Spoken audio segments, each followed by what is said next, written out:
बाजापुर नाम का एक गांव था। उस गांव में पप्पू नाम का एक लड़का रहता था। पप्पू एक ईमानदार, मेहनती और समझदार लड़का था। पप्पू की माँ उसे बचपन में ही छोड़कर स्वर्ग चली गई थी।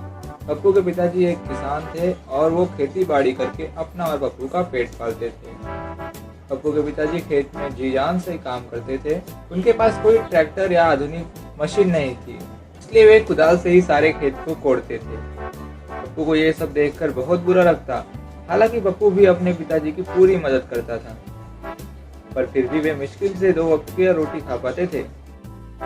एक दिन पप्पू के पिताजी की तबीयत अचानक खराब हो गई, जिस वजह से घर में खाने पीने की दिक्कत हो गई। इस लाचारी में पप्पू पास के ही नदी से कुछ मछलियां पकड़ता और उन्हें बाजार में बेच देता।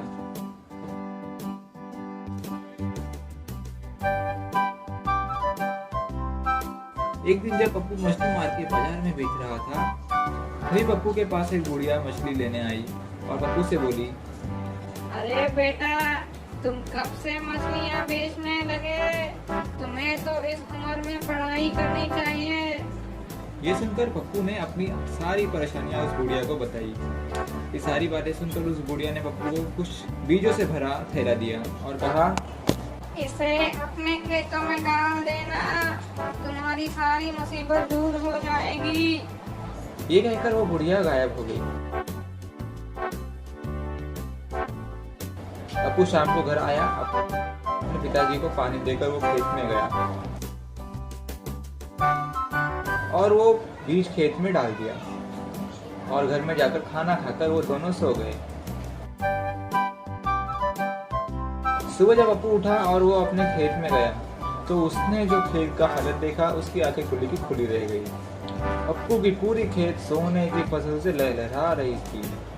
उसने ये मंजर अपने पिताजी को भी दिखाया तो उनकी भी आंखें खुली की खुली रह गई। पप्पू ने अपने दोस्तों की मदद से वो सारी फसल काट ली और अपने पिताजी को एक अच्छे अस्पताल में इलाज कराया। अब उसके पिताजी पूरे स्वस्थ हो गए। उस दिन से पप्पू पूरे गांव की परेशानियों को दूर करता और हर एक की मदद करता।